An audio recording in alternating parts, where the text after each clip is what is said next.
Merry Christmas!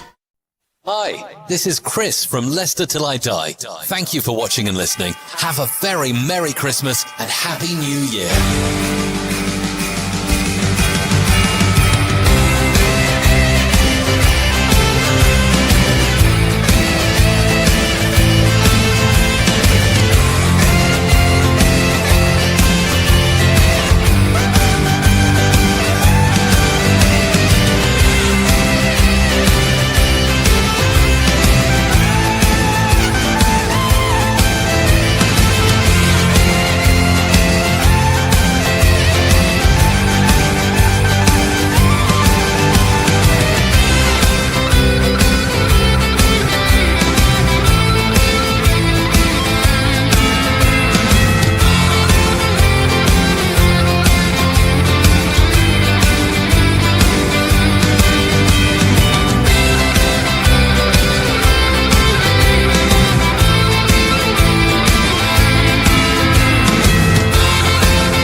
This is your host, Chris.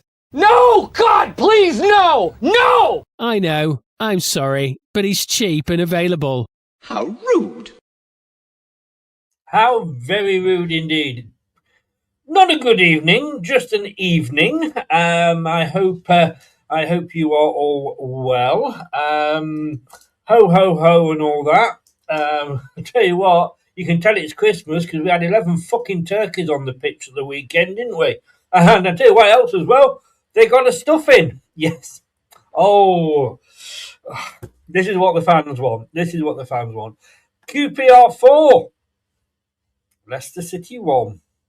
And that was only after a rebounded conversion of the penalty. Was it as bad as all that? We'll have a look, shall we? In possession on the right-hand side, driving towards the edge of the penalty area. Luke Thomas is running backwards towards his own goal. This is tricky stuff as Rangers look to try and redistribute with a low ball into the area, and it's an own goal, and it's a terrible start for Leicester. Well, Koki Saito, the Japanese, is running away into the corner of Loftus Road to celebrate. He's moved it at least 5 or 6 yards further back than where it was before. The referee is now happy. Played towards the edge of the box, or it can't be cleared away by Nelson, and it's the second goal for QPR. Jordan Ayew was in there trying to scrap and trying to tussle, but in the end QPR managed to find their way through for a second. And as we approach the half-hour mark, Leicester City are now 2 goals behind. On the left-hand side, an opportunity for Norrington Davies to play a ball in. Rahman Burrell, Dembele, 3-0. Karamoko Dembele adds a third for Queen's Park Rangers. 2 goals in as many minutes for them. Leicester have been leaky. They've leaked chances and they've leaked goals. Here's Mbenge. Oh my word, they've scored again. From the most remarkable of angles. It is 4-0 to Queen's Park Rangers. And Amadou Mbenge has fired in beyond Jakub Stolarczyk. Some of his teammates can scarcely believe it.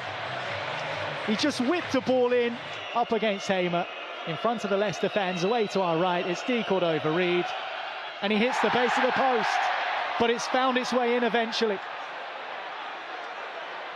And it's a first senior goal for Silko Thomas for Leicester City, albeit in rather forgettable circumstances.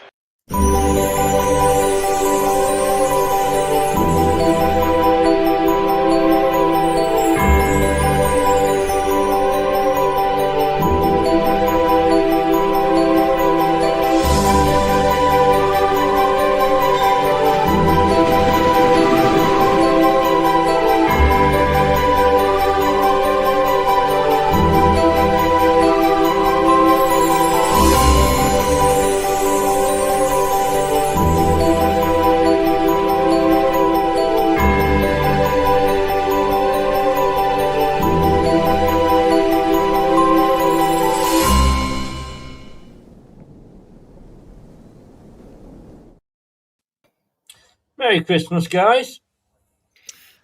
Got more VTs than X Factor, you have, Chris. Well, so we're not going to do much talking about this, are we? We're going to review the match with shit. Thank you very much, everybody. Good night. See you in the new year. Yeah, I noticed that we got the extended cut of the intro as well, just to pad out the time a bit more, so it makes sense. Yes. Well, welcome along. I mean, last week we had our shirt sponsored by charities. Maybe we should have them sponsored by Andrex, Brad. Yeah, because it's the only safest way to wipe shit up, isn't it, really, Chris? I mean, after that performance, Chris, it's over and apt that you've picked Andrex, because I remember many a moon ago where you brought so many packs of Andrex, you got a free cuddly toy puppy, like the thing is on the front. Well, after this Christmas disaster, the owner should be giving all the travelling away fans a free pack of Andrex and a dog to go with it, just to make up for the shit show that transpired.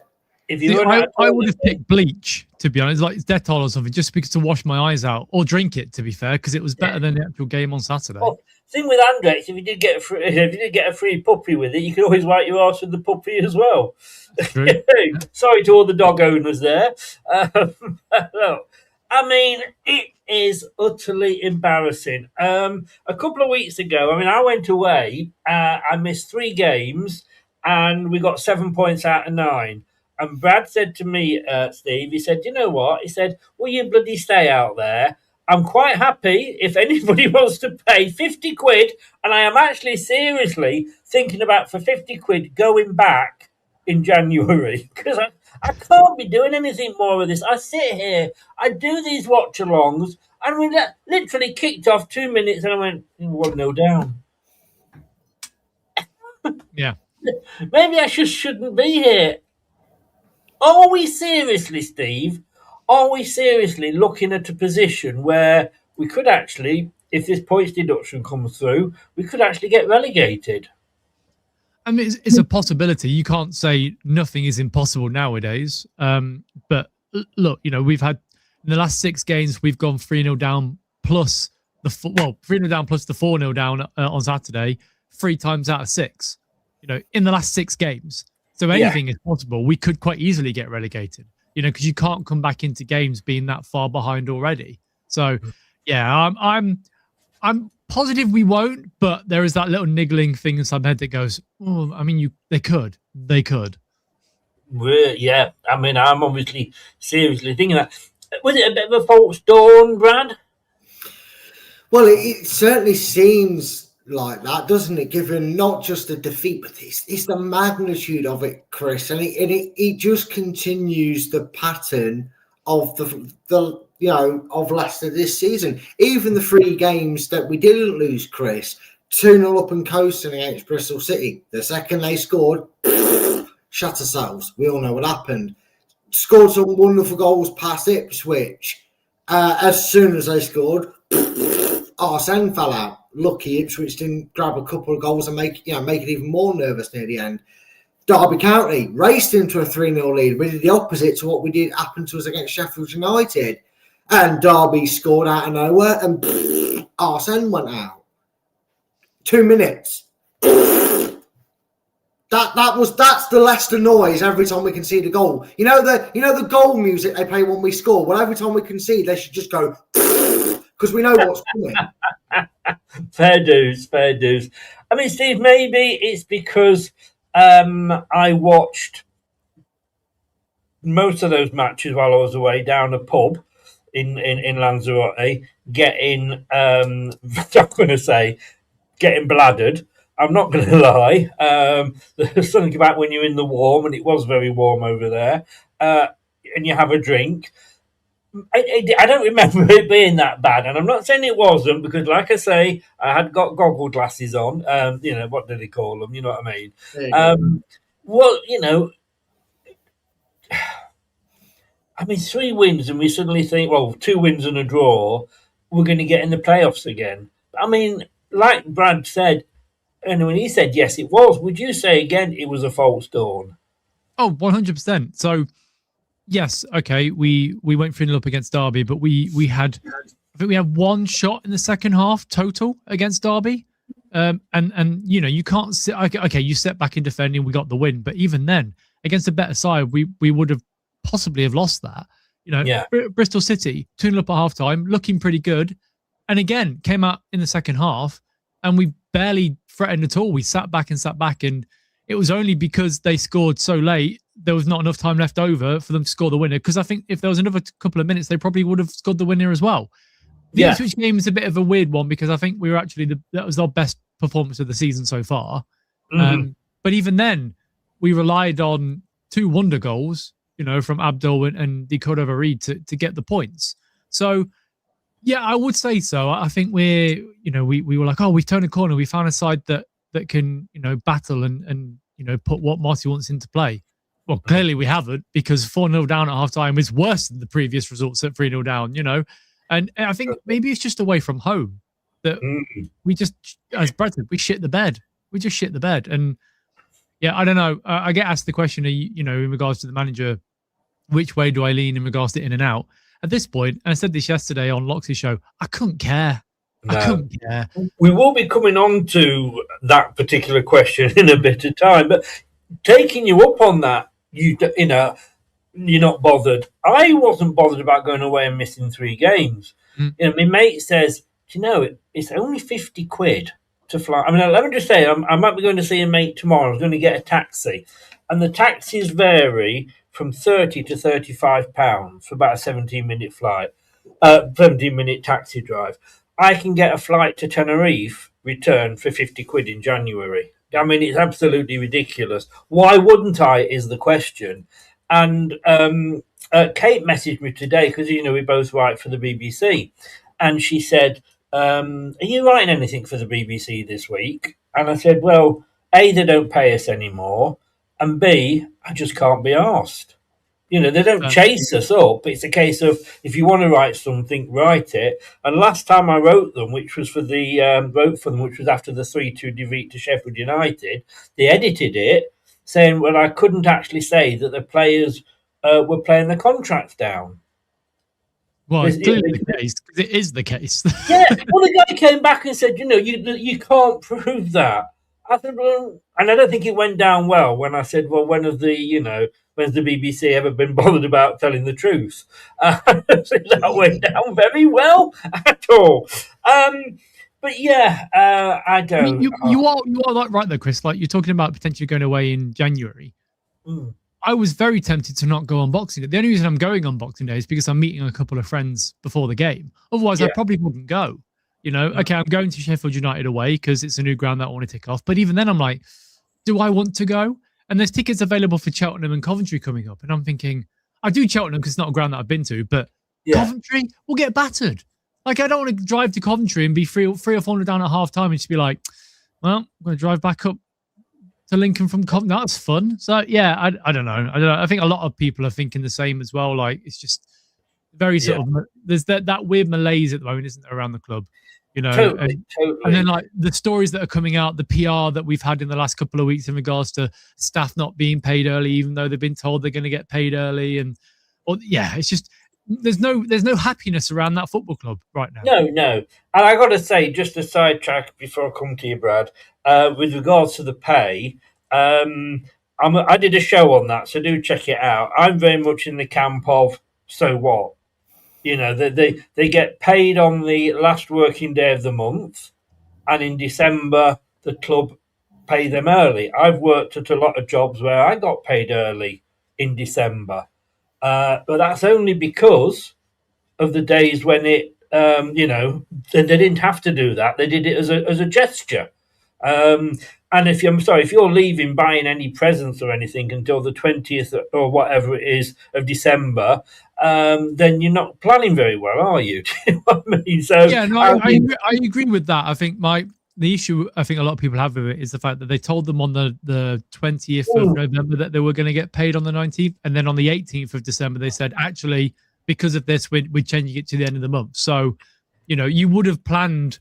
Yeah, they did only give them the 1 day's notice. Yeah, I think that's the issue. But again, like Kate said the other day, like it's a the business between the staff and the club, not so much the fans. So I Yeah, get it, but yeah. Yeah, I just think at the moment, I think the way that it was made into a big story by, I mean, I'm not a fan of John Percy anyway, or the Telegraph. I refuse to pay for online news when it's full of bloody adverts, or every time you Chris, click. don't worry, mate. I'll send you a link after the show, which means you can look at any article for free. Oh, cheers! Yeah, because it comes up and then it just shoots up, and somebody that used to work in the newspaper industry, I know that they live off advertising. And when you go onto these websites, adverts are popping up. Mm-hmm. And I like the BBC website. The one thing I do like about the BBC is because it doesn't have any adverts. But no, appreciate that, mate. But let me tell you something. Just see if this sounds familiar. I spoke to the QPR fan on Thursday because the regular guy that does it was off having a shag somewhere. I don't know who he was, but you can't get the stuff these days, can you? You can't. Matt Johnson said that. I envy him. But no, look, and I spoke to the QPR fan, and obviously, Cifuentes Derby and what have you, and he said, "Do you know what?" He said it was like this when he was at QPR. He'd be on the verge of possibly getting the sack or getting pushed, and then he'd win a few games. And you think, all right, yeah, this is on the run. And then he'd go back and have another couple of really disasters, and you think, well, that's it. Then he'd maybe get a draw or whatever. And I'm thinking, does that sound familiar? Sadly, it sounds very familiar. And to kind of add on the sort of depression cycle, Steve contemplating going to games, which is something that if you'd have asked us, even during the Ruud van Nistelrooy era, you'd probably asked us, well, I'm going to go because if nothing else, I get, you're probably going to games last season, certainly not to watch Leicester. You're probably going because, well, at least I get to see, Erling Haaland banging 75 goals in 12 minutes against us. I mean, you were going for that and it cost you a lot of money anyway, so you might as well go and get your Premier League money's worth. Whereas for the first time in my entire life, Chris, and anybody who knows me, my whole entire family, I'm Leicester mad, I'm Stato man. I religiously could talk about Leicester all day long, especially the early 90s with the O'Neill era. That forever been my favourite era. I know we've won big things since then, but that was very. And I have been watching games. And normally, when I watch games on the telly, I'm very passionate.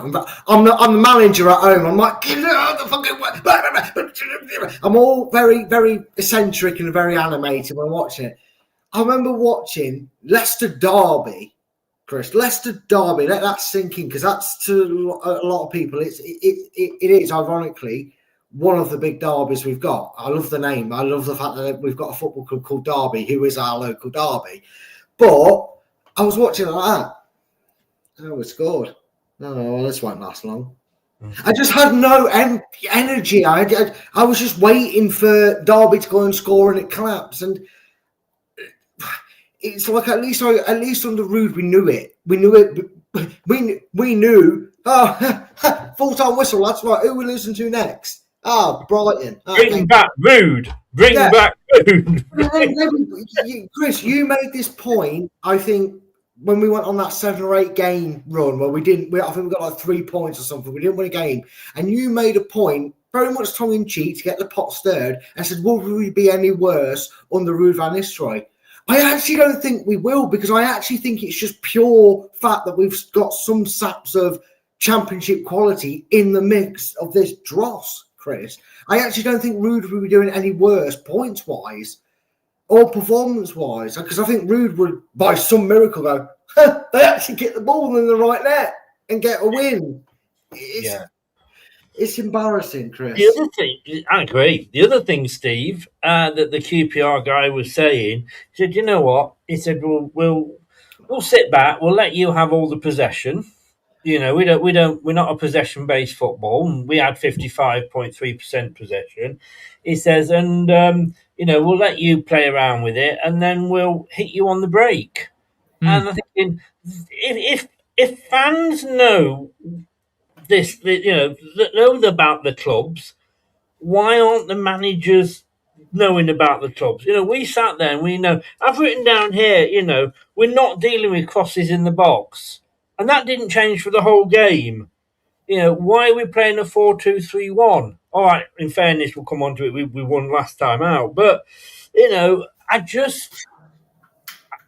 why can fans see it and these managers can't? And please don't say to me, well, they probably do it on the training pitch. Because I don't give a fucking dick's arse what they do on the training pitch. It's what they do on the pitch. Okay. So with that, Chris, I think the training pitch doesn't really work anyway, because you're playing up against the people you see day in, day out. So you probably know what they're going to do. There's no unpredictability in there, is there?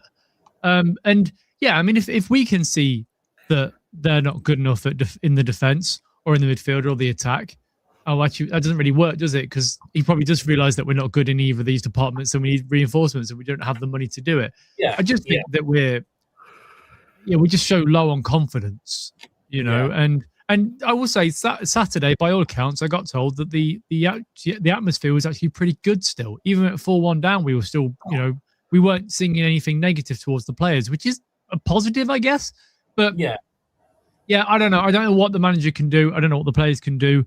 At this point, I fully expect there's going to be a passing at some point, and we'll bring somebody else in. But I was on Talk Sport this morning because they do the EFL podcast show, and he said to me, it's nice to have you on again. I said, well, it's always nice to come on here and talk about how crap my team are. I said, I love it. Thanks for having me on again. And I said to him, Marty's probably got, I think, the safest job in the Championship because we can't afford to sack him. We had a position, last season where we sacked Cooper. We couldn't therefore sack Rood until this season's financial dates came into effect. And then we did sack him. So maybe we've got to wait until next season's financial things come in. But then there's a little bit of me, Steve, that always thinks, and I'm thinking are we being unfair? Because this is not Marty's team. He had 4 players come in. One of them's a goalkeeper who I wouldn't know if he came and sat next to me now because I've never seen the guy. Second goalkeeper actually didn't do bad when he came in. Fair play to him. Sorry, 5's not 4. He's got a number 10 who looks really, really good, but he was sent off and then he was injured. A striker who couldn't strike a match against the boxer matches, but a number 6 that's looking fucking brilliant. So are we being too critical of him? And I've always said, if we'd got Chris Wilder come in, he'd have made the best of what he's got. But it's not Marty's team, is it?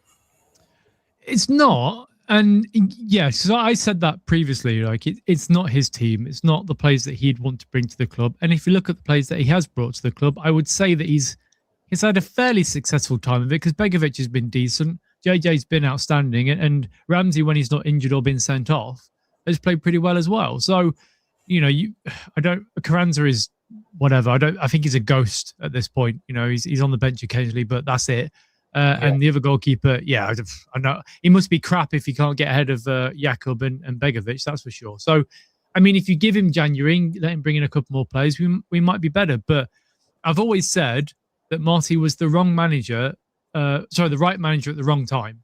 So if he comes in the summer, this summer coming, I think he'd done all right because you can then get rid of the players that seem to be issues, your Harry Winks and your Wout Fasses and whoever else. And you can spend money and bring players in. The summer just gone is very much a case of trying to correct the damage that we've done. So we've not spent any money. So it means that when we come into next season, we'll hopefully have some money to spend. But then do you keep hold of him until the summer and him become the right manager at the right time? But if we do that, he's already lost quite a lot of the fan base. I don't think it will change for a lot of people in regards to him being the manager. So, I don't know. Honestly, at this point, you could throw any piece of shit at the wall and whatever sticks is the right answer. That's it. I just don't know what to do. I don't know where to turn or what will change it. Brad, you are going to come in. I can see your fingers up. Yeah. Well, let me ask you a question, Brad, because it does follow on from what Steve's just said. is that I agree, possibly the right manager at the wrong time. And look, we've seen that happen. And I'll say this about Holloway. I think he could have been the right manager at the wrong time. When, people saying, "Oh, it was bad" and all that, but look what he did at Blackpool. If we get rid of Marty, and look, at the end of the match on Saturday, I wanted him gone. It was get out, whatever. But if he goes and we bring somebody else in, they're still going to have this same bunch of players. We've got 2.5 probably out of 5 that the Blazes got in that are good. But what can anybody do with this squad? Well, that kind of actually nicely leads me on to my to what I was about to bring up. Here was a wild idea that never really flagged up as a potential idea or a serious discussion at the time when we were still technically, I guess, with Rude, or he'd just left and the pre-season had started. And it only got it maybe got a few murmurs, but nothing major. I'm going back to the start of the season, and obviously hindsight, as long as it's not properly in your eyes, it won't sting. But it's a lovely thing, isn't it, to see the state we're in. And going back to what Steve said, you look at the deadwood that's still here, because he cleared a lot of it out. He cleared out probably some that he didn't want to necessarily clear out, but they were the money, whereas some of the deadwood you couldn't flog if you gave away in a raffle. Wow phase of how he wins. Just to say, before we go too far down this line, we are going to be looking at some of the dead weight later. I'm not mentioning. Yeah, but what I'm saying is, Steve made the point that it won't be till next summer that Marty or somebody actually gets told, "Hey, you know how the last 3 managers we lied to their faces about because actually we're a shit round club right now." Well, all that's worked and paid off by not having anybody and not buying anybody. You actually have 30-40 million to go out. Why didn't the club, after looking at their Ruud van Nistelrooy situation for 6 months of hell, because that's what it was embarrassing hell on the Ruud. I look at Chris when there was pre-season and the sports scientists came together with Andy King, who was technically in charge at that point, if you will, while we were circling manager, taking the training, taking the pre-seasons. They go, we need fitness more than we need to work on our tactic right now. We need to get bodies on the line because there's some players that we're not going to be able to get rid of. We need them match fit. We're going to do a 180-minute game. And Leicester played really well. The 20-odd players all got 60 minutes. That old tactic thing that they did, and it seemed to work. Why didn't the owners just go, why not give it Andy King? Why not give Andy King 18 months, 12-month contract? I'm sure if you said to him, look, here's a 12-month, 18-month contract, that'll take you from now until back round to June.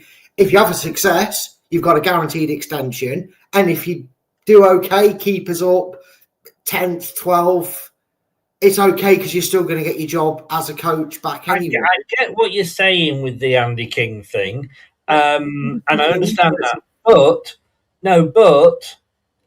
look at the games that, when you look at the youngsters that are in now and say, they look good pre-season. Well, they weren't playing top teams pre-season. No, true. They were playing friendlies. They were playing, Thomas, not Silko Thomas, Aluko looked good pre-season. First major game, and he gets sent off. So I know what you're saying, and these fans would have turned on Andy King just the same as they're turning on anybody else. Ole Gunnar Solskjaer, he's a god at Manchester United. The fans ended up hating him. So just because it's Andy King, then the fans aren't going to suddenly put up with, if this was happening under Andy King, they wouldn't be saying, oh, well, it's Andy King, don't worry. Granted, but to then kind of back your point with what you said, and we did the show on talking about Marty giving it all that about the youth. Andy King went through this with Leicester. He was a youth product that we got from Chelsea, took him in a bit, a la Muzzy, is it in that sense? But he went through the youth. He came through our development. He's been through it from all ages. He's won everything he can with Leicester as well. So would he not have gone, I've got free reign, I've got no money. instead of trying to strain every penny out of this club I can to try and muster in a player, now we may not have got James. We may not have got Ramsey on loan. We may not have got Begovic. I would take that if Andy King did exactly what me and you were asking Cifuentes to do against Sheffield Wednesday and further and gone, no, Ricardo can go on that transfer list as well because I'm going to play a Luco. I'm going to bring, we don't need a striker to come on loan because we've got Jake Evans. I'm going to implement Monga from last season and keep him. You know, the players we discussed, that Andy King may have gone, no, I've been through this system. I was raised on the system. I know the talent. I see what we've got here, and it's sure as shit better than what we're letting go out the door. So I'm going to bring it in. That's my point. Well, let's go to Steve then. Steve, Steve. would you have said that this? Because I did, and Brad's quite right. At the start, I was saying, you know, let's just play the youth. I don't mind if we get a transfer ban; it will leave us with the youth. But in reality, would we be any better off if we'd been playing the youth all season? I don't think we'd be better off. I'm not sure if we'd be worse off. I think the if you'd have played some of the youth players to give them sort of 20 minutes, half an hour at the start of the season, it would have been better off by now. I agree with that. Been, yeah, you know, used to the championship football and you're getting up to match speed, which is great. In regards to giving it to Andy King, look, I wasn't against the idea of giving it to King when the idea of sacking Marty was going around and waiting for the new technical director to come in and then, you know, let him make the decision from there. But I think that King he's a good coach. We haven't seen anything that would suggest that he's going to be a good manager. Now he's been trained under some good managers. You know, he was there under Nigel Pearson at Bristol City doing his badges at the time. You know, he's worked under good managers like, you know, Ranieri and for a season.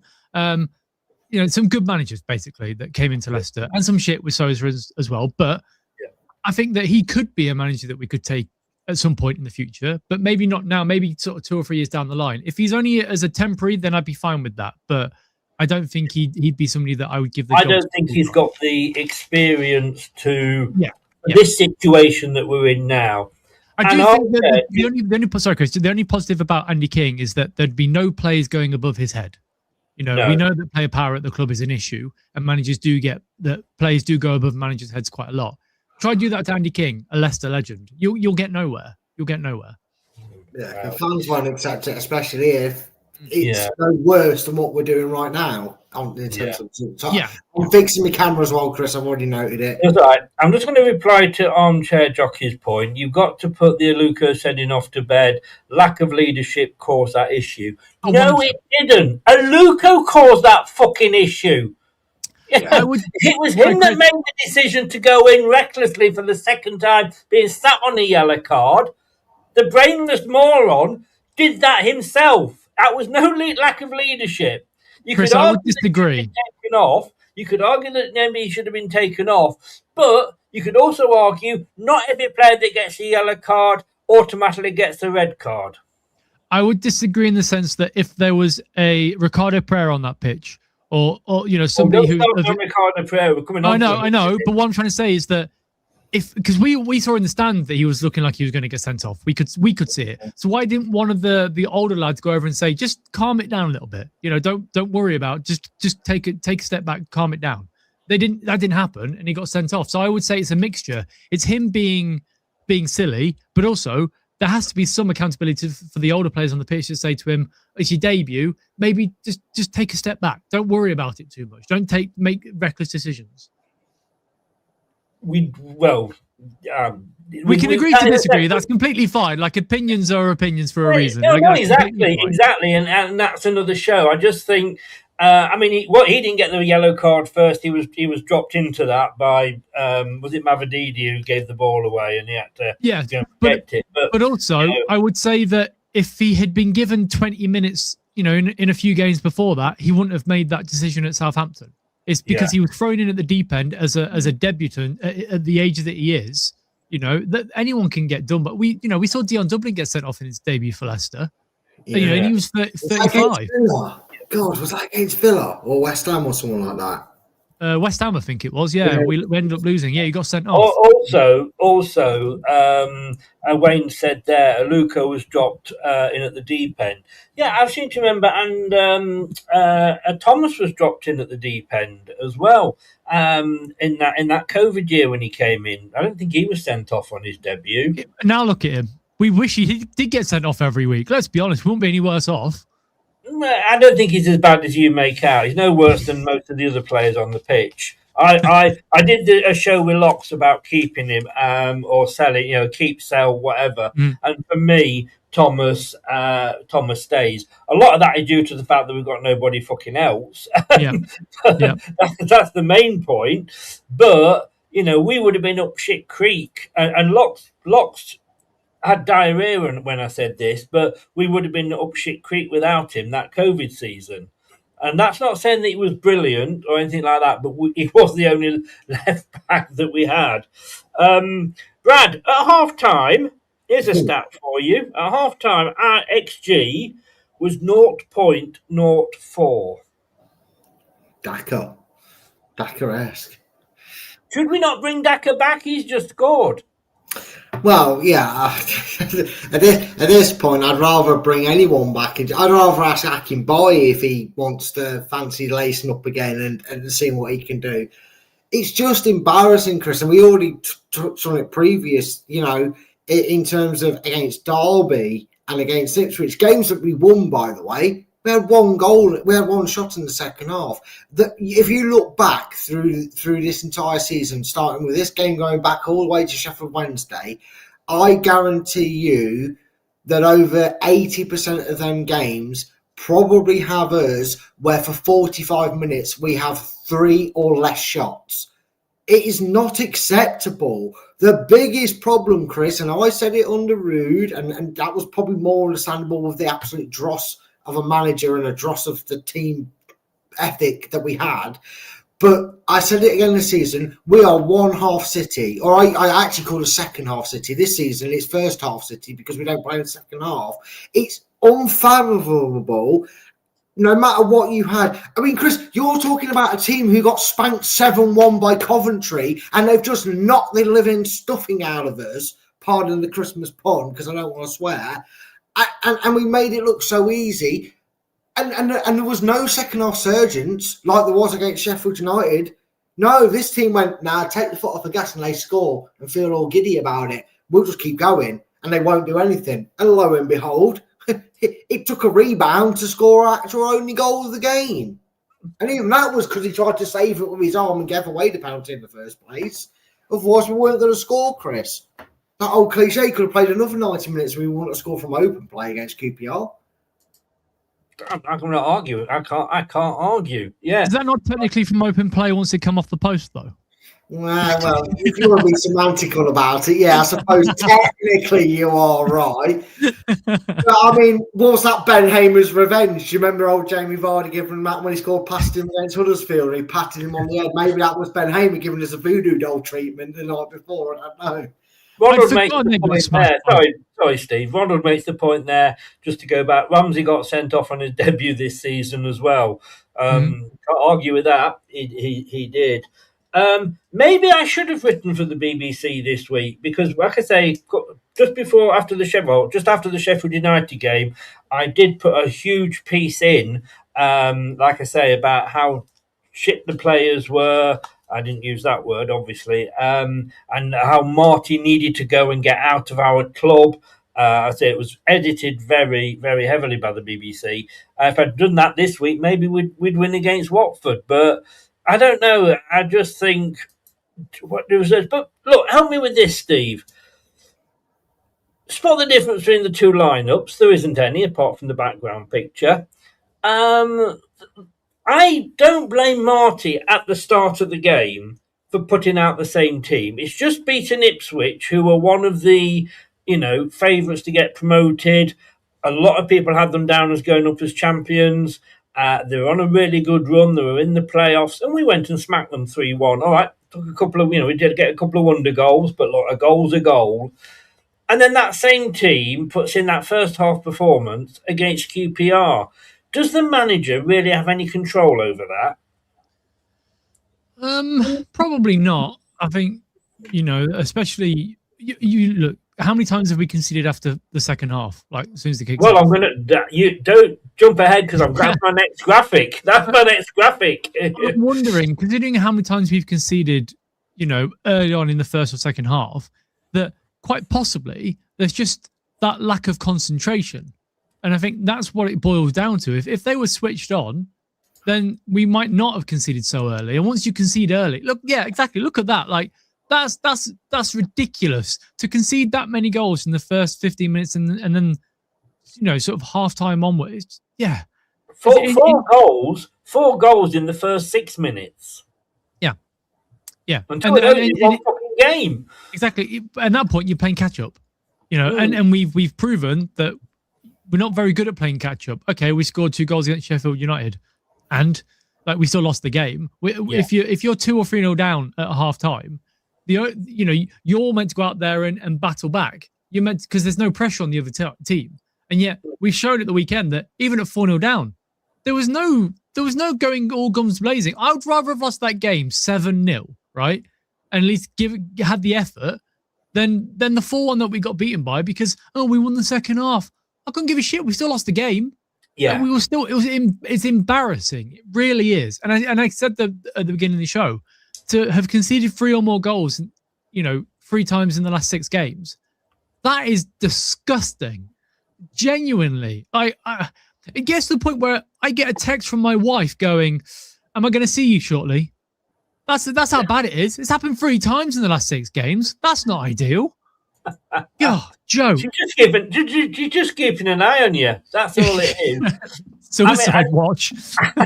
Yes. If you've been affected by any of the issues raised in this show, Steve is the first official person that have had the Samaritans ring him. Yes.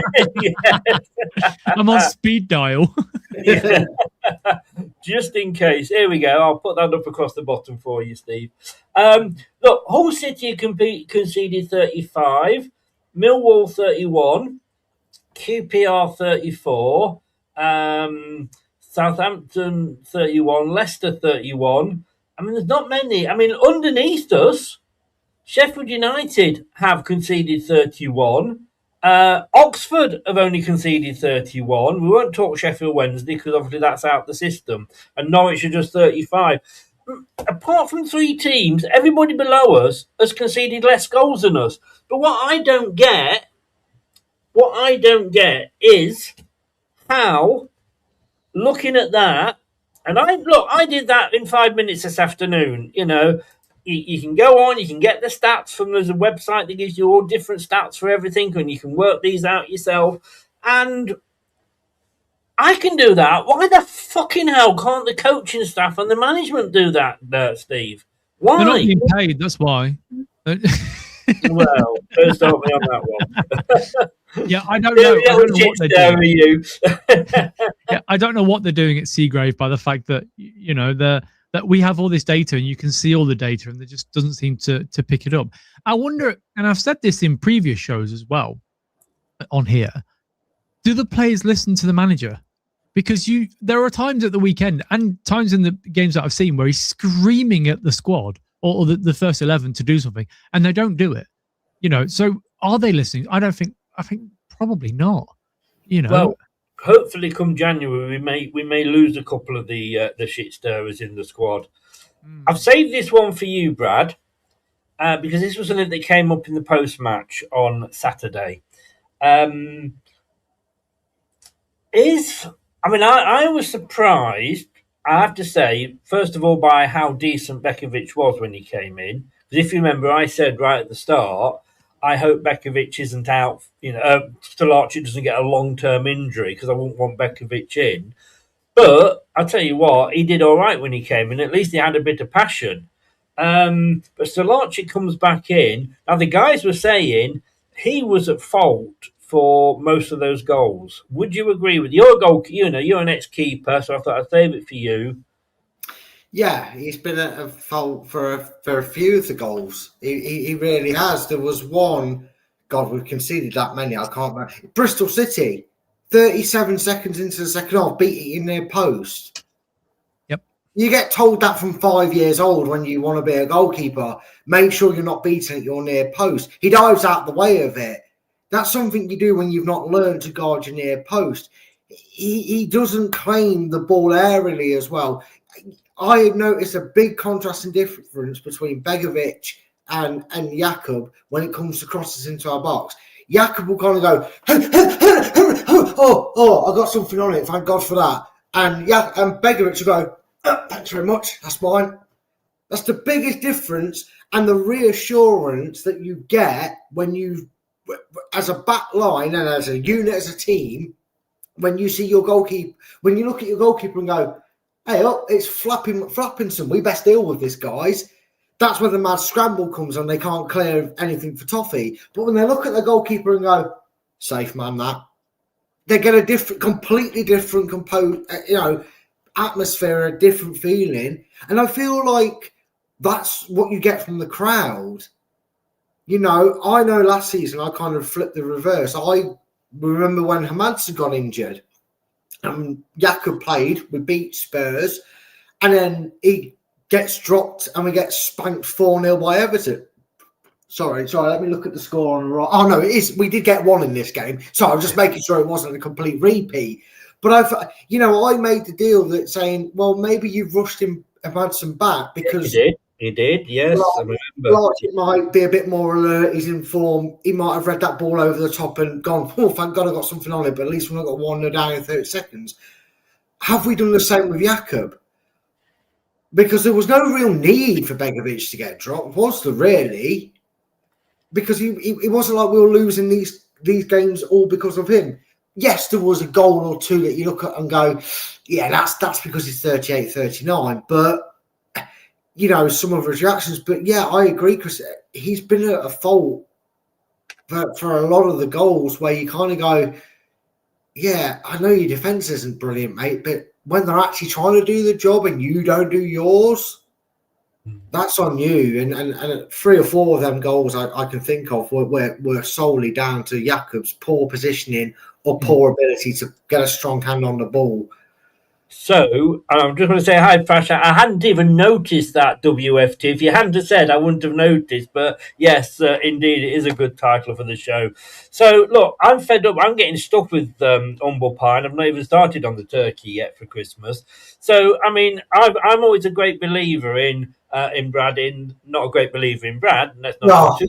I'm a great believer in Brad that if a player is ill or sent off, suspended or whatever, and somebody comes in, that player doesn't get back into the team if the player that replaces him is doing okay. And I would even say that for the likes of Vardy, but he's had nobody that's come in and done okay in his absence. Those players have got to earn their way back into that squad. Like I say, humble pie, because I wasn't that keen on Begovic at the start, I would have kept Begovic in. Would you? Yeah, I would have. And I'd go back to any argument. I'll make another point towards that, Chris. Why? I know he got injured again a couple of games afterwards, but there was like a 3 or 4 game period where Akoli came in, played well. We were all happy. Everybody seemed fine. And then what? Oh, because he's earning 10 grand more than him, FaZe has to go back in the team. Because that's what happened. It was like, what you finally give him a chance. He's doing well. We looked more solid. Now you take him out. You have to earn your right to go back in the team. You have to be exceptionally good, Chris. You have to be on that level, right? Or your backup has to be that bad that there's no way one good performance merits staying in the team. Back again, I take it back to the O'Neill areas. Yes, Lennon, Izzet, Walsh, and Heskey and that were brilliant, but realistically as well, Martin didn't allow them to rest on their laurels. But if you looked at who we actually had to maybe come on and replace them, it was like your Graham Fentons, your Robert Ullathorns. They didn't necessarily weren't going to lose positions. Whereas we actually have players that we look at, Chris, and go, yeah, I don't mind if a Cody plays. I don't mind if Begovic is playing. Why drop him? Just No. because someone's back going, all right, boss, I'm great again. No, Is that your chat up line that got you, Jess? well, I don't want to reveal the secrets, but yeah. Yeah, I agree. But look, Steve, we've said many times, as much as we want to pump up the youngsters, and this is supposed to be the years of our golden generation, and Seagrave is finally paying off, etc., etc. It is easier for the players to come into a team that is doing better than is struggling. That said, look, Nelson's come in and he's done all right, and I think Vestergaard and Nelson are probably the two centre backs at the moment to go forward with. When a Cole is fit, who knows, and what have you. But should Nelson have not got an assist for one of those goals? Oh yeah, it looks like it, doesn't it? I'm sorry. Look, I know he's young, and look, this is going to be an Aluko part 2 here. But again, and look, I'm not saying that we lost because of Nelson, but as a defender, surely you know how to, or as a professional footballer, you know how to connect with the ball. Yeah. You know where to kick that ball, what to do with that ball. That was absolutely awful. And I'm not, like I said, picking on him, but just for that particular move, it was awful. I mean, you could also call out Ayew for basically heading the ball down for Kone to score, Yeah, yes. So, I think the thing is we can criticise, but in a split second, I don't know how I'd react in a split second if a football was coming towards me. I know how I've reacted in the past, and that was to flail every part of my body at it to try and get it away. Didn't always work, but sometimes it did. And I think that's what he did. He just lifted his foot up and it connected with it wrong, and it just happened to go in the path of the goal. So, but yeah, like... I was being a little bit tongue in cheek there. Oh no, I know you were. You always are, Chris. This is what we come here for. You told me not to change the other day. That's true. That's true. Then I took it back if I remember correctly. But it's yeah. Look, all of the goals. Can I just briefly talk about the goalkeeper as well? Yes, by all means. By all means. There's as much as you can read into rumours online. But the fact that we're being linked to other goalkeepers might prove the fact that Jakob isn't our goalkeeper going forward. Maybe they don't have confidence in him as a goalkeeper, especially when playing out from the back, because he's not very good at it. So, he's been at fault fairly often this season for goals. The one at Preston, I can't have that. Sorry? Ipswich's goal. Yeah. Ipswich's goal. Yeah, I think there was another one where he passed the ball out, or anyway, yeah. I just don't think he's good enough. I really don't, and I think that you need a goalkeeper at a decent standard to be in this league. And can I also just add, we quickly fire back on that one? How is it though, Steve, that we and you're right, I criticise and he obviously can't play it out from the back, but how come it does seem that when Begovic was playing, whether it's a lack of trust in playing out for the back, how was it seem that Begovic was allowed to boot it 40 yards long and play it? I wonder if that's because Begovic is like stone at this point, isn't it? He's so set in stone that there's no point even trying to implement that sort of passing style. Maybe, but Jakob has come through the academy, and a lot of goalkeepers nowadays, when they come through the academy, are playing that way. You pass the ball out from the back, and if you can't do it, you get released. I think that's probably what it is. But isn't this also twice, Chris? And sorry if I'm about to step on a point you're about to make about QPR here, but you made this point when I think it was Sheffield United we played. Isn't this twice now we've been absolutely stuffed by two teams that have gone, well, we can't play tippy-tappy, let's play 4-4-2. Ball over the top. I'll argue with that. I mean, everybody knows my thoughts on 4-2-3-1. I fucking hate it. It's the scourge of football. It's ruined football as we know it in this country, apart from 2 or 3 teams in the Premier League who can afford players that can play that way. I'm going to come to 2 things, Brad. First of all, I know you you look up to me and you respect me, but you've got my picture on your when you go off camera.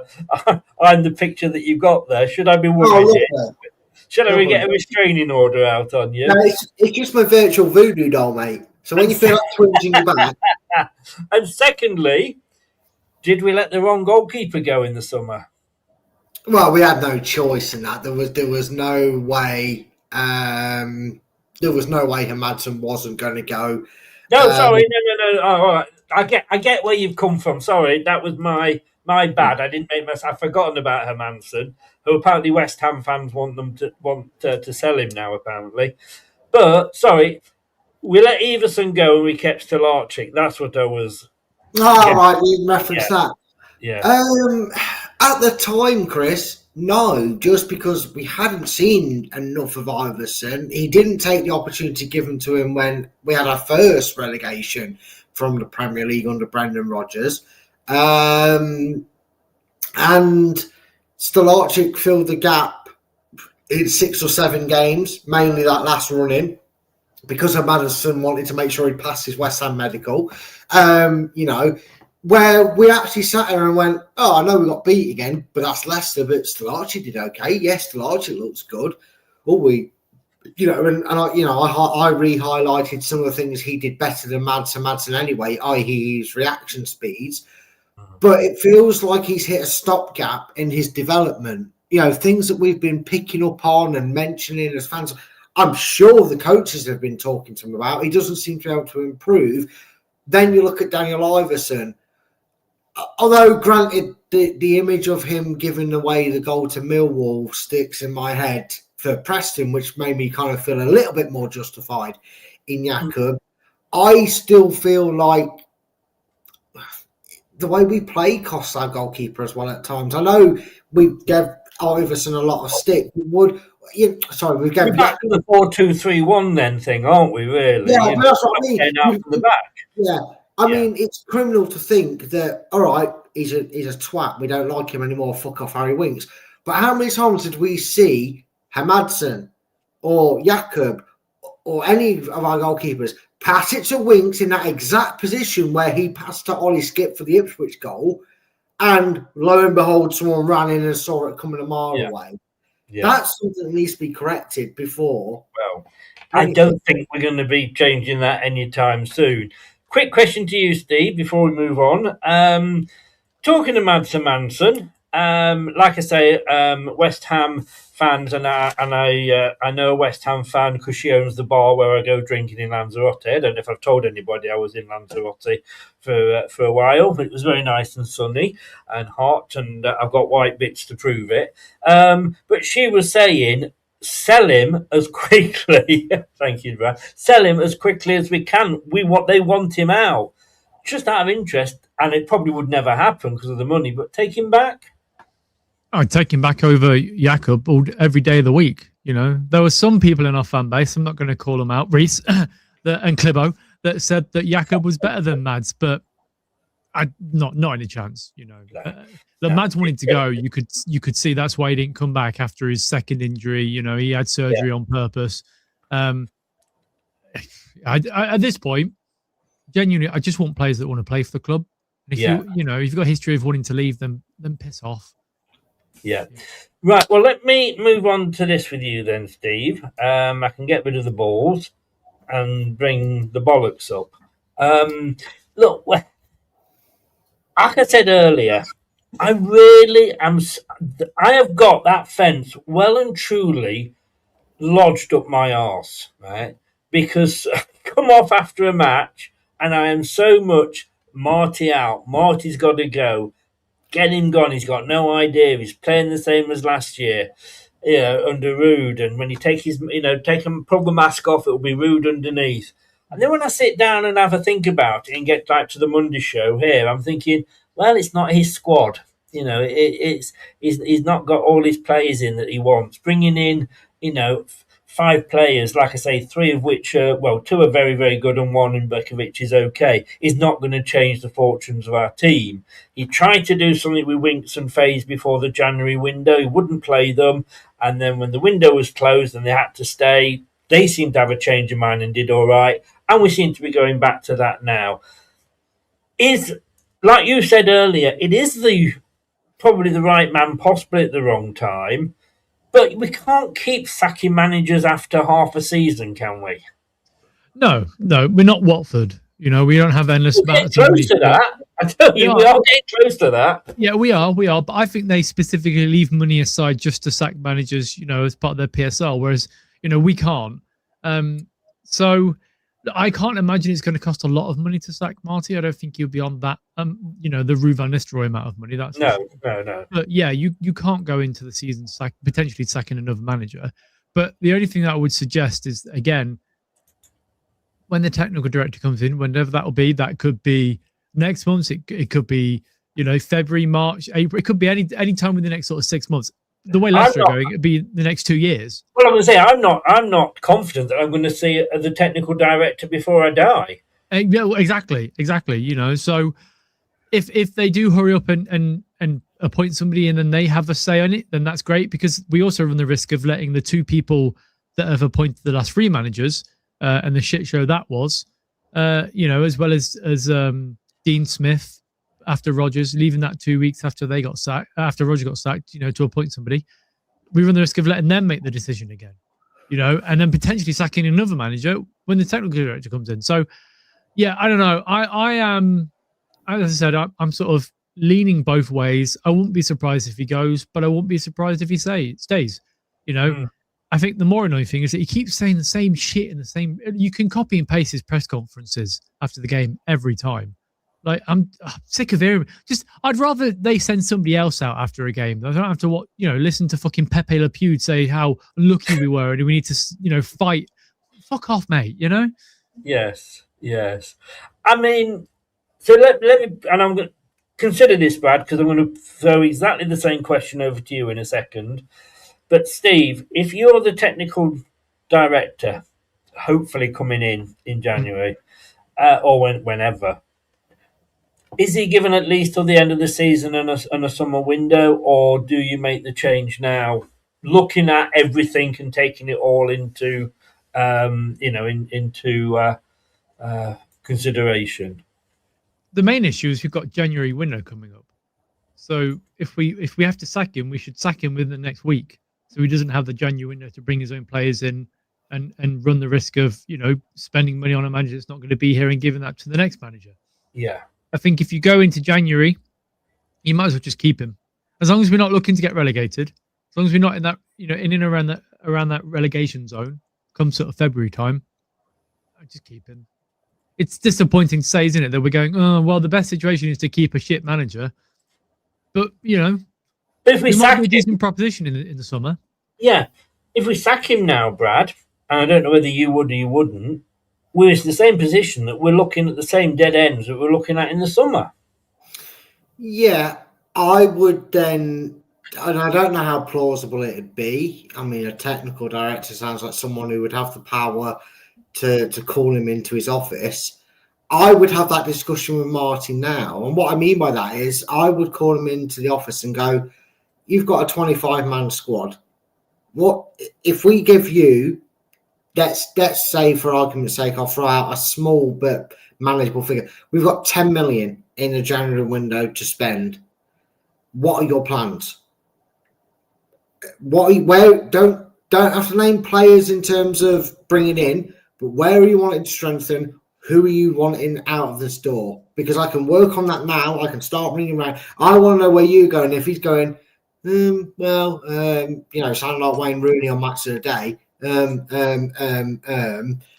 Well, I don't know, because this is happening, then I'm going to go, okay, thanks for your time, Marty, and then I'm going to get on the phone, I'm going to say, find a manager who's happy to work with the crap we've got, maybe get rid of one or two, because we need this guy gone, because he hasn't got a clue what he's doing, he doesn't know what he wants from this team, he doesn't know who he wants to keep, stay, whatever, and then make the decision there. If he comes at me going, to be honest with you, I tried to get rid of 3 or 4 players in the summer. If we can get a deal, get them gone, and you can give me 15 million, I already know who I want to bring in. My team's been working relentlessly on 4 or 5 targets to bring in either via, if you can give me 15 million, I can bring this, I can turn our fortunes around. I just need you to bear with me and trust in me. I'm going, you know what, Marty, you've convinced me. I'd let him convince me that he should still have this job going into the next transfer window. Yeah. Kevin made the point there, whoever comes in player-wise, they won't be signed, it will be a loan as usual. Good, because in January, I think you if you have to buy a player, why are you buying a player in January? It's because you're desperate. because you're struggling or somebody's injured and they're not going to be back till the end of the season. So the selling club know, Leicester are knocking on our door. They're in real problems. They want to sign him. Oh, no, he was £500,000, last summer. Now he's 1.2 million. That's the problem you've got. Get a player in on loan, and I will quote Yuri Tillemans here. Get a player in on loan in January, and then, see how it goes. Just going to say, Steve, do you know who the highest paid manager in the Championship this year was? Kieran McKenna? Well, the clue there was because he's no longer at his club, and I don't know how true this is. This is, Will Still. Yeah. Will Still. It was on 1.3 million per annum. Now, the second highest paid manager in the Championship, that guy there, on £1.1 million per annum. Now, again, I'm looking at 888 Sport, so I don't know how true this is. Unfortunately, the good sites that give you all the wages don't include the manager. The third highest paid was Kieran McKenna. He's on 1 million apparently. And then it was Ruben Selles from Sheffield United, £850,000, which just proves you with that top four that being a big name doesn't always guarantee that you're going to have success. And Chris Davies comes in at number 5 and Birmingham on 600,000 a year. He's on pretty decent wages. Now, Steve, I said we're going to come on to this guy later, and I feel like I'm out on my own here. That I'm at the end of that plank off the edge of the boat, and somebody's about to prod me and push me off. Hey, Doug. Because I feel like I'm the only one with this. What the fucking hell is Ricardo doing as captain? He has got no fucking idea how to captain a club. He's no Roy Keane, and at the moment he's not even a David Beckham, because David Beckham wasn't loud, wasn't shouting, but he led by example. His example days have gone. And yes, I know he won us the penalty, blah, blah, blah. But generally speaking, where was he when Aluko was in that situation? And, after the third goal, I think it was, they had a huddle at the weekend. Who instigated that huddle? Jordan Ayew, Bobby Dakova-Reid. What was the fucking captain doing? We've got a captain here that can't play 2 games in a week in case he gets injured. How's that good as a captain?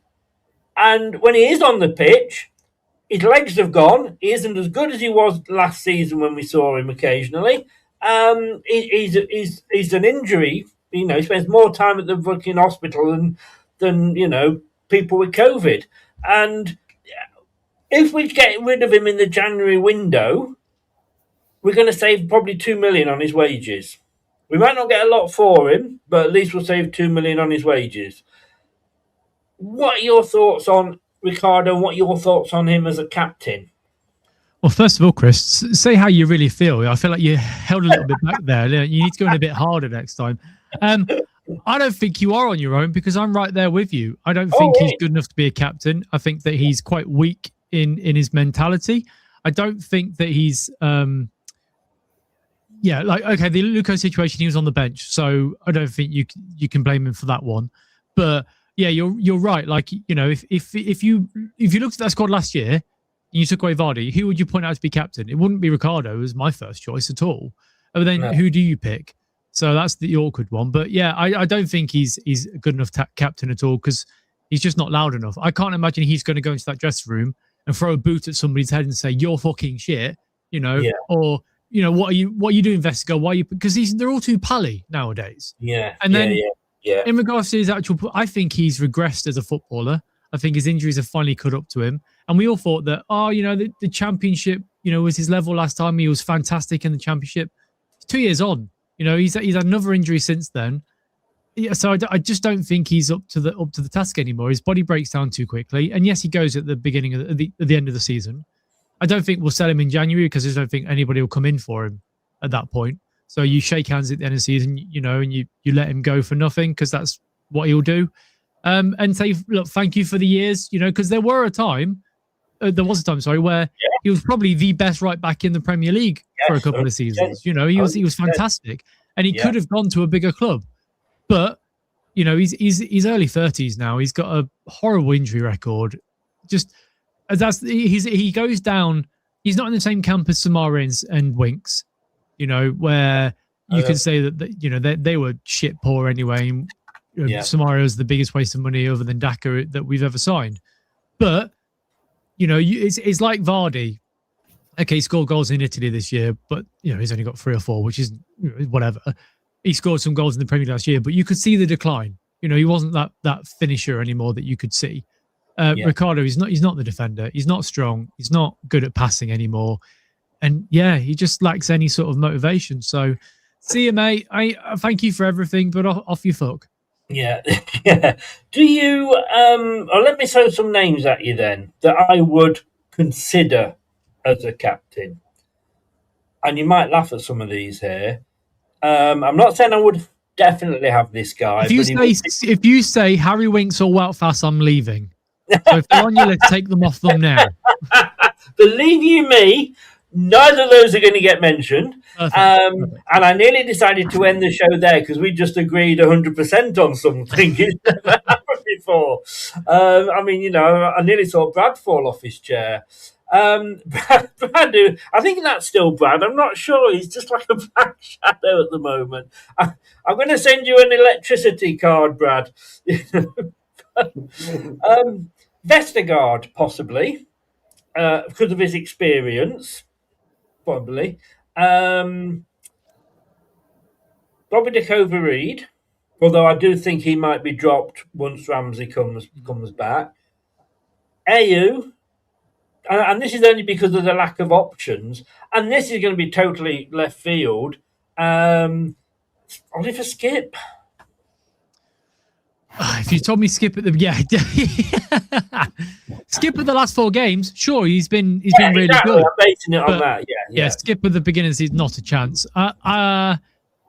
James. What about James? He's the only one that's showing any passion. He's the only one, but then you give it to a lone player, and I think that sort of says to the squad, look how bad we are if you've got the lone player.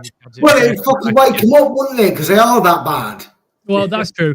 I think, realistically speaking, of the people you mentioned, sorry, I do love your cats. Oh yeah, she hears me get annoyed and she's like, "I'm here to calm you down."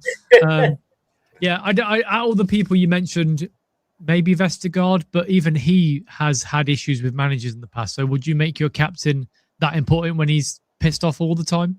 I think you've got to look and say, has he had issues with managers, or have they had issues with him? It can be 6 to 1 and half a dozen to the other.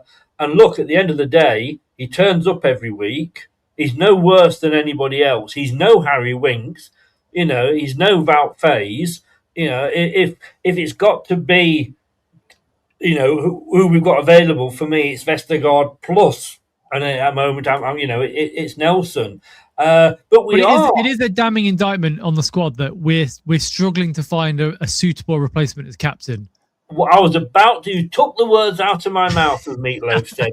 I was going to say, isn't it totally damning that we have not got a leader in this team? Yeah. Which was the question I was going to say to you, Brad. Isn't it damning that we haven't got a leader in this team? Well, it is, and I just actually quickly Googled something that. We don't want to know about that, mate. You keep your converted porn check to yourself. I closed that one down. The only one in there with any notable experience of being a captain is actually Yannick Vestergaard, as he was captain of the Denmark under-21s. Now I know that was about 4,650 years ago with how old Vestergaard is now. I mean, It still baffles me that he looks about 45 and he's actually younger than me. It almost pisses me off a little bit, to be honest with you. But my point is, we have gone, Chris, from a generation where we had Morgan and Huth as your captains. Your vice captain was Huth, but Morgan was your captain.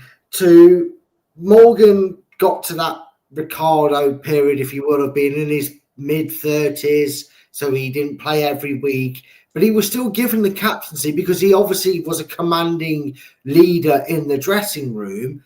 But Vardy was your on-pitch captain. We all knew that, really, because the natural transition when Morgan did retire was Vardy was instantly pretty much named captain. Now, it was Casper. It was Casper. Was it? Well, Casper, and yeah, but that was only a small period, to be honest with you.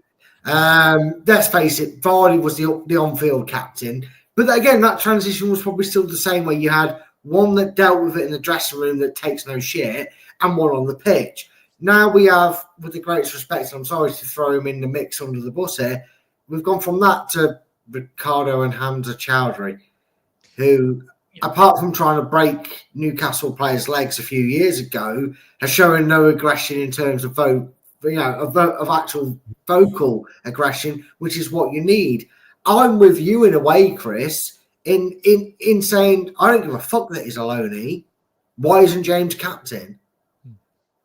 Because, you've got captain, well, you called him useless. I would use a C and a U, but I'd follow it with two other letters after that for a captain, what he is. Not Cunnilingus. Wow. Captain Cunnilingus. Wow. I know.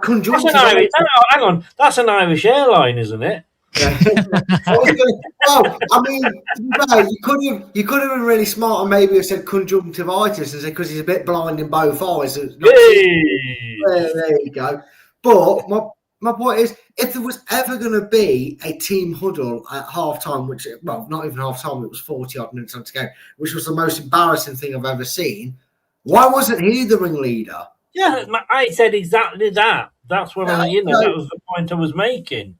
I would not have made him captain. And if you're going to go off his stints as captain, whether it's been vice captain, stepping captain, and run the longevity of games, we've been relegated from the Premier League twice, and we're now, 12th in the Championship?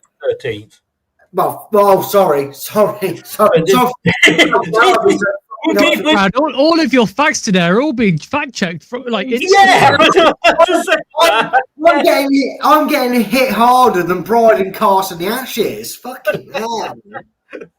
Or Jake Paul in the boxing ring, for that matter. Oh yeah. I wrote down here at half time in the match. I put down here, take Ricardo off and make AU captain, because he's the one that's going and organising the huddle and everything. But there we go. I think we're all agreed we need a different captain, and we all agree we're not sure who should do it. Steve, I do love you. I love the way the cat just nonchalantly walks across and its tail's just going like that. Oh, yeah. She was trying to smack me in the face. I'm always like... Right. Here we go. You've heard of the Magnificent Seven. This is the Shitty Six. These are the players I want gone in January, and I think you'll probably agree with most of these.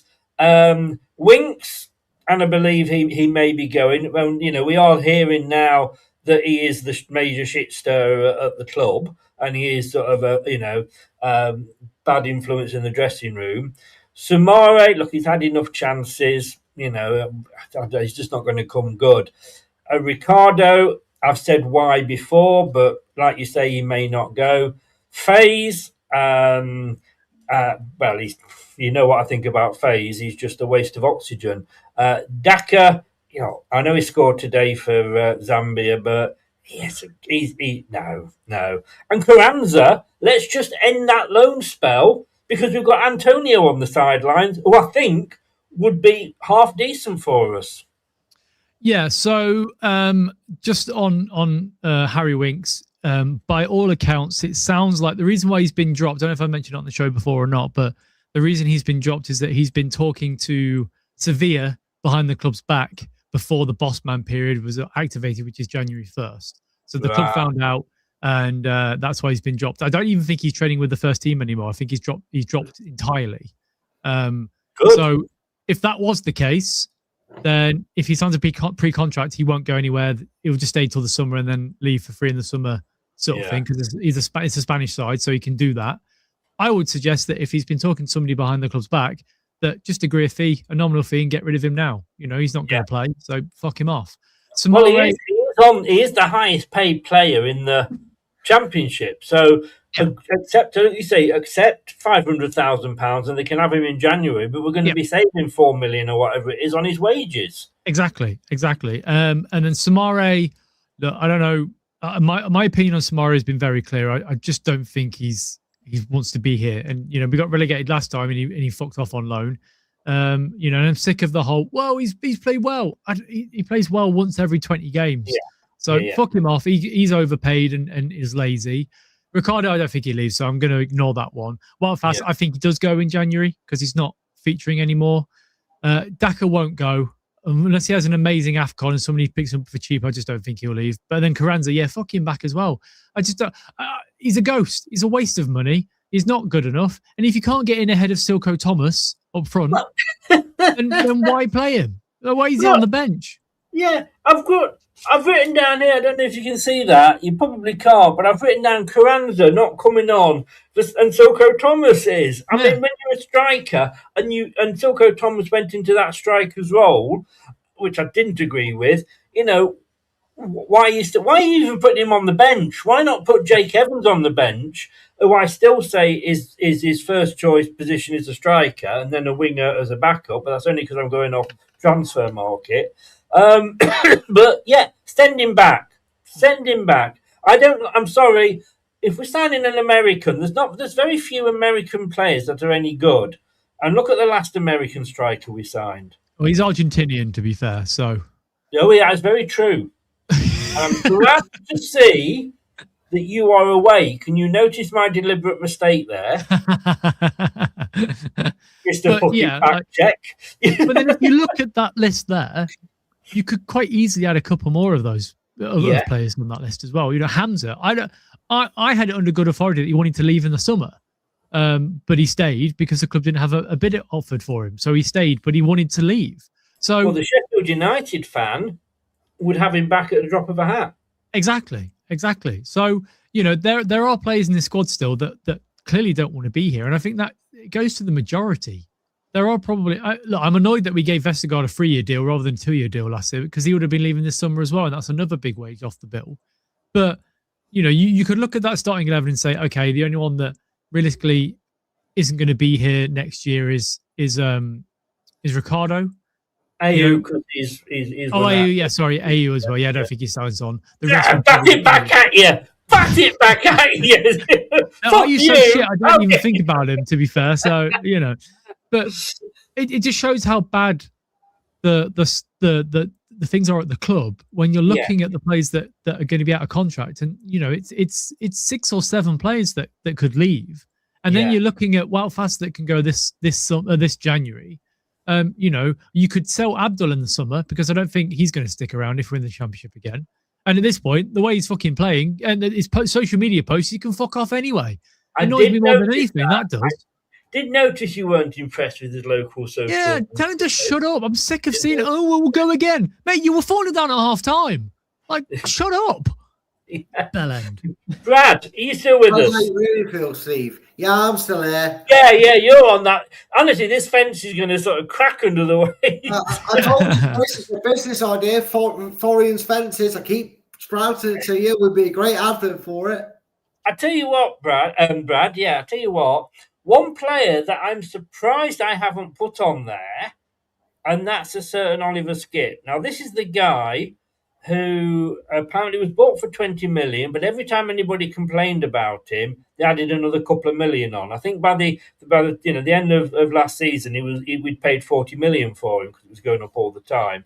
But I have to say, since the Goodbye Mr. Winks episode, he's coming to his own, him and James together, and maybe not having Winks there, he's stepped up and taken responsibility.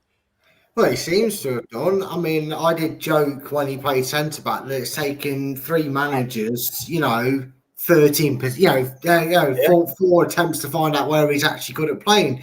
But and again, not to give the talent side of it, but the old England argument of can you have Frank Lampard, Gerrard and Scholes on the pitch at the same time, was that hindering us? And then players came out and said, well, yeah, actually we took our competitiveness onto the pitch when we shouldn't have. can you have Samara, Winks, and Oliver Skip on the pitch at the same time? Clearly, fucking not. And you only need. The question there, though, is why would you want them on the pitch? Yeah, that's the complete opposite. Being part of the metronome you go to, doesn't it? But it seems like one of them is the only one that actually wants to play football, wants to put the effort in, week out, wants to wear the shirt. And you know what, Chris? I said this about a few players over my years. The most notable one was Iosi Perez. I always said with Iosi Perez, despite how crappy God trier, if Oliver Skip is going to keep putting in, I wouldn't go brilliant performances. I'd go substandard to six out of 7 performances more regularly than anyone else. I'm all for an Oliver Skip redemption, season. But again, it's been 4 games, so let's not sort of go OTT. We do know we're in the middle of a false thing here. Very quickly before we move on to the last couple of points, Steve, again, Brad, you think about this because the same question to you in a little way. I find and this is something the QPR fan said, sometimes he gets it spot on with his substitutes. I saw him earlier in the season at half-time make a couple of substitutes. You never see that from a manager. 4-0 down, gets to half-time. I'm ready. You've just reminded me, and this annoys me more than anything, so carry on and I'll get to it. I'll open the door for you to walk through here. Why, when you're 4-0 down at half-time, the team that is 4-0 up makes a substitution. The team that is 4-0 down doesn't. And then when you look at his, James, who I've got to say was one of the better players, is taken off for Chowdhury.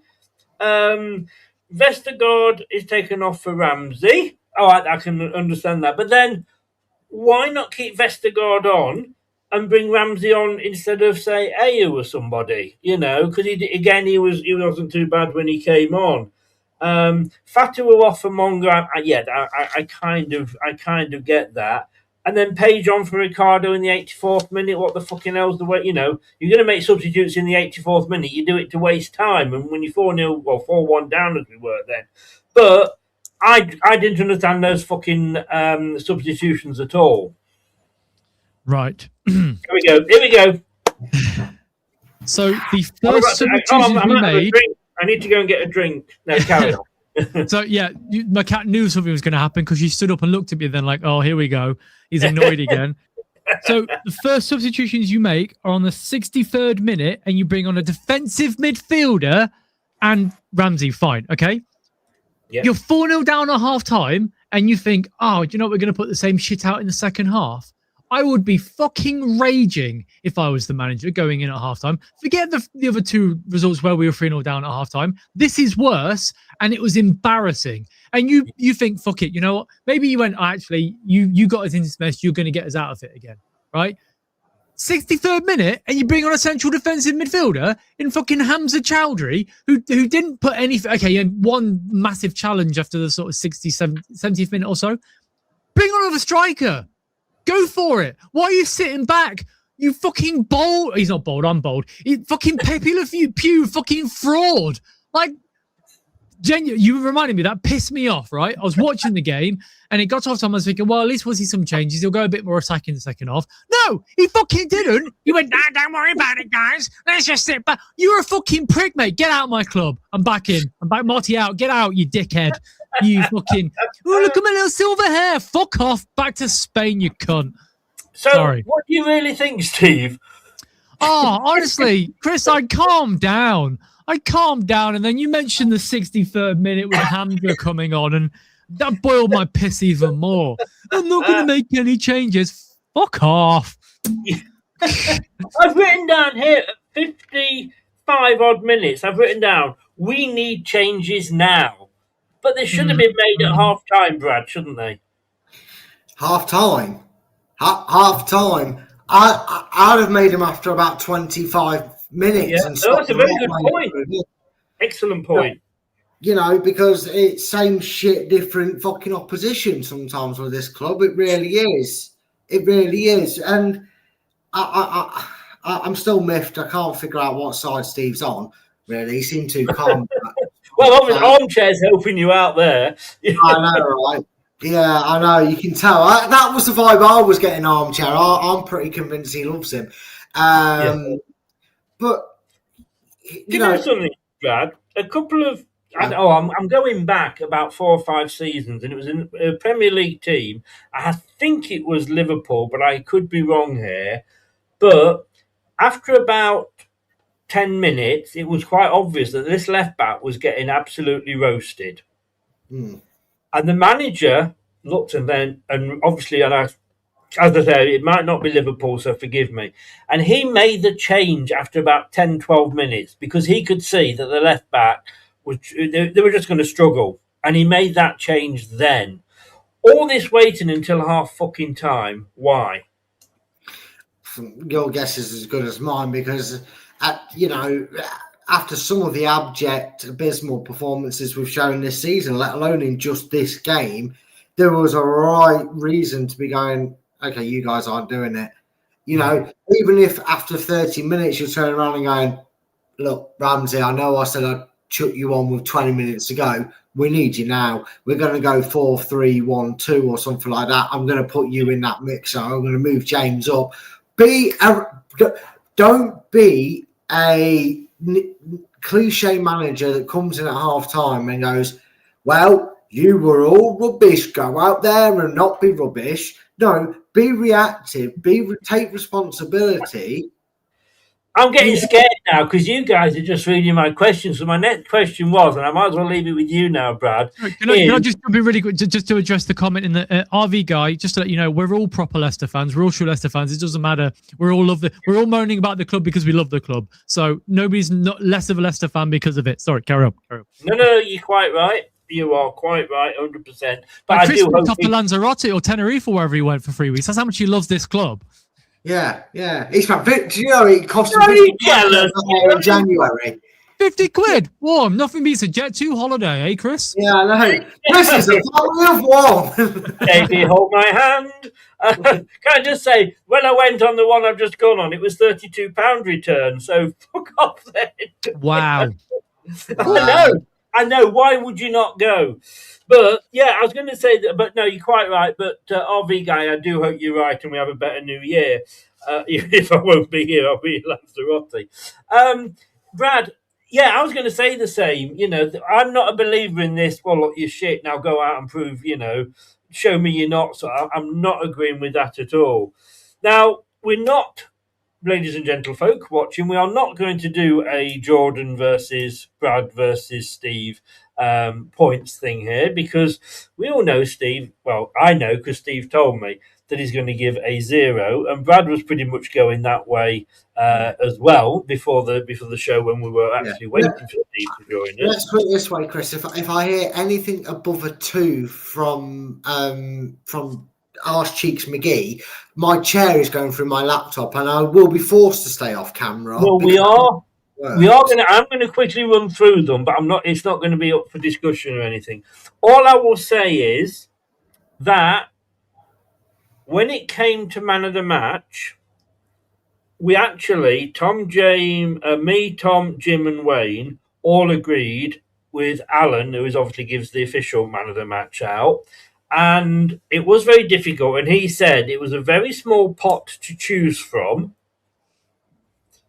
But we all agreed and we actually gave it to Skip. Yeah. You know, because he's being asked to play left back and a role that it's not his role. You know, Christensen was asked to play a different role in defence and said, I'm not going to Enzo, and fucked off on loan. So fair play to Skip. You know, I think he deserves that man of the match. And when he came to the... Sorry, I will say, Skip, mate, just do this. Just get rid of it. Honestly, you'll feel a lot better. Just grow a beard and shave it off, mate. No, because when the camera's doing the match, I can see which one is Skip from the bald head. I use that as Oh, Skip's on the ball. You know what I mean? So no, Skip, don't you listen to him. Don't you listen to the nasty man. You Nasty know? bold man. Yes. And when it came to team performance, and I have to say, it wasn't a 0, but what he gave them, and I gave a 0, so I'm in agreement with you two guys. Tom also gave a 0. Jim and Wayne gave them a 1, and Alan gave them a 1 purely for turning up. I mean, that's how bad, the performance has been. But let me just very quickly run through Jordan at Leicestershire Lives. I think, Brad, have you already put it through? You chair through your laptop? Yeah, it's gone. I can't contain the rage. I know it's going to happen because he's going to give someone a fucking 5. Yeah, Well, it'll be Jakob. He'll get a 5. Well, let's start with Jakob. He was hesitant to come for an early free kick, and that seemed to be the theme of his game. He didn't get down anywhere quickly for the 3rd goal, and he was deceived by the 4th.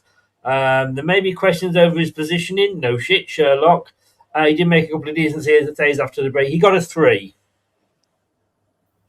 That 4th goal, by the way, and either of you, was that meant, or was that a mishit cross? It was a cross. Yeah, I thought it was up there. Like the Brazil one that went at the full seaman. Yeah, I think it was up there. Ricardo Pereira. He seemed to be missing all of his composure. I'm not going to read it all because we're coming to the end. He gets a 3 as well. Ben Nelson. He did well to clear from his own 6-yard box when QPR were looking to double their lead. He did inadvertently give them a 2nd with a hashed clearance. He got a 3. Yannick Vestergaard. He won a few first half headers, but that's about where the positives end. He got... Go on, have a guess what he got. 3. Yes, he got a 3. Luke Thomas. Steve's going to love this one. He put in a brave block early on, and while it didn't necessarily feel like he did anything wrong defensively, Dembele did get a lot of joy down his flank. He had City's best and only chance prior to the penalty with his header wide. He got a 4. Oh, the bare minimum. Fucking fool. Oliver Skip. He had some good moments defensively, sliding to stop QPR attacks, but there were other times when it felt like the host had a lot of space in his area. He did well once moved to centre-back once again, and in fairness, he gets a 5, Oliver Skip.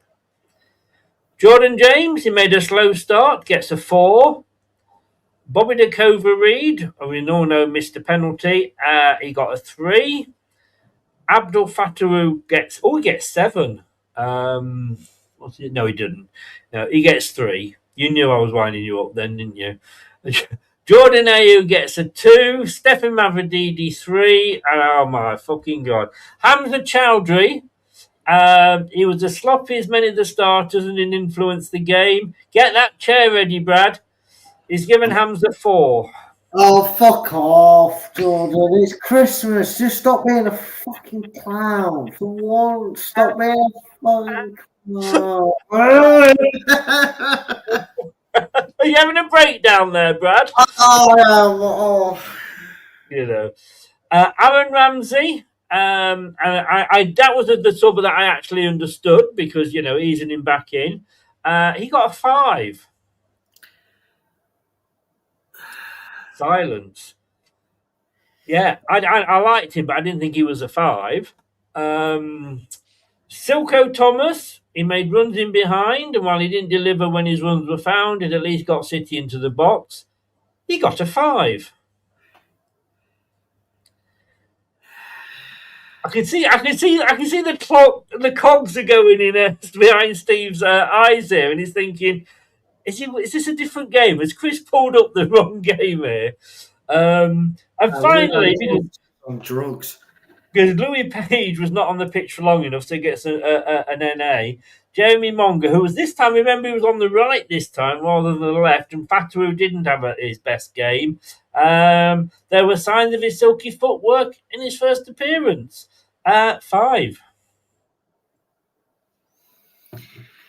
Kids, if you ever wanted to know why drugs are bad, Listen to Jordan's ratings. Do you think he injected himself with fentanyl before he did those readings? As I said, and for fans Allegedly. of Airplane, Throw down the Airplane or Naked Gun, this is what I was doing on Saturday. Not the best day to give up sniffing glue. Yeah. If anybody is, kids, if you're watching, that is a joke. Do not do that. Do not do that. Certainly not super glue, anyway. Guys, thank you very much for coming on. I will say this to Brad. I will say this to Steve, but it also goes to Tom Wayne, Jim, Kate, Uncle Tom Coblin, everybody else as well, Dan and everybody else. You've really helped me out this year. Thank you very, very much indeed. Thank you to everybody that's been in the chat. I hope you all have a very Merry Christmas. I don't know if I'm going to be here on Boxing Day, as in doing a watch along, because a bit of me says it gets me out from being with the in-laws, but the other half says they in-laws may be better than sitting here and commentating on Leicester for 90 minutes. So I am.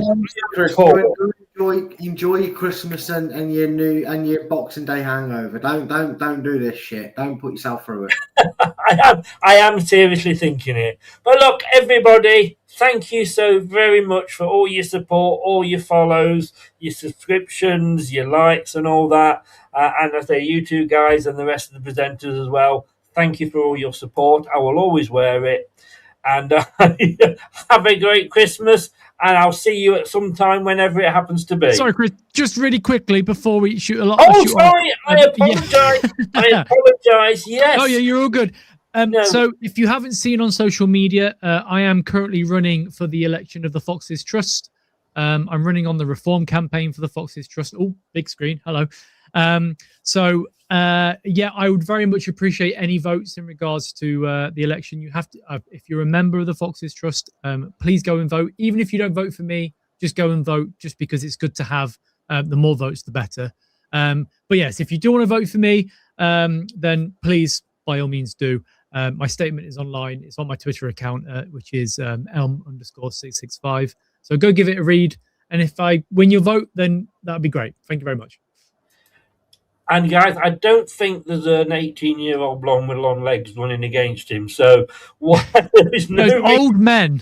There's no. I tell you what, Steve. I apologise. I nearly let you go without doing that. No, you're all good. You're all good. But I tell you what, mate. I think you would be a good voice on there. I really, really do. So I'm not a member, but you'd get my vote, mate. Just at the end of the show, Chris, Brad and Chris, when we say goodbye and everything, and we come back in at the end, or just stick around. I've got a very funny story to tell you, but I can't tell on stream. So I'm intrigued. Yes, it's nothing to do with Santa emptying his sack, is it? No, it's not. I'm afraid. Or filling your stockings or anything like that. You know?